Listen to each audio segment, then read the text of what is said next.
They don't eat when they're hungry, and then they get too hungry, and then they don't stop when they're full. So the body can naturally regulate the proper amount of food.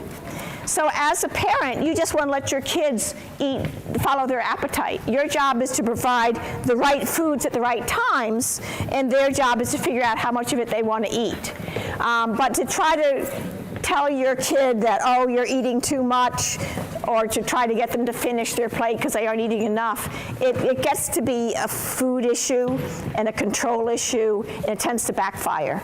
So I would say let your kids do their job, and that's to figure out how much they want to eat. And I also find that a lot of people sort of eat this way in the crescendo, with most of their eating at the end of the day, and that's kind of backwards.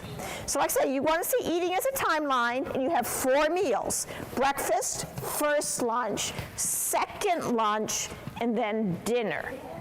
And so let me tell you why peanut butter is one of my favorite sports foods. One is, well, I think it tastes yummy. I know some of you don't like it. But it's got protein to build your muscles.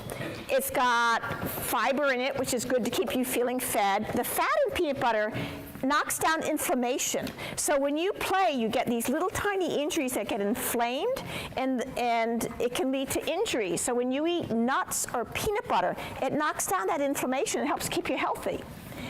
Usually it takes about an hour or so.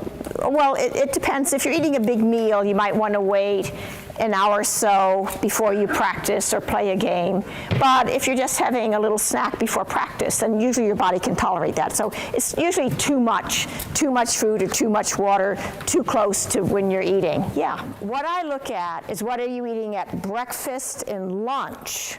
Because the foods that you have at breakfast and lunch have time to be digested. And then what you eat right beforehand is just to keep you from feeling hungry, and helps keep your blood level up. So carbohydrates, what fuel your muscles. Protein's what builds and repairs your muscles. So I always look for carb-protein combinations. And so hockey, futsal, basketball, any of these stop-start sports that are so intense really depend on eating well. And so you really want to be responsible with fueling up and refueling. And that refueling part helps you to recover so that you're ready for the next practice. And it's not what do you eat before the game, it's what do you eat every single day, because you can only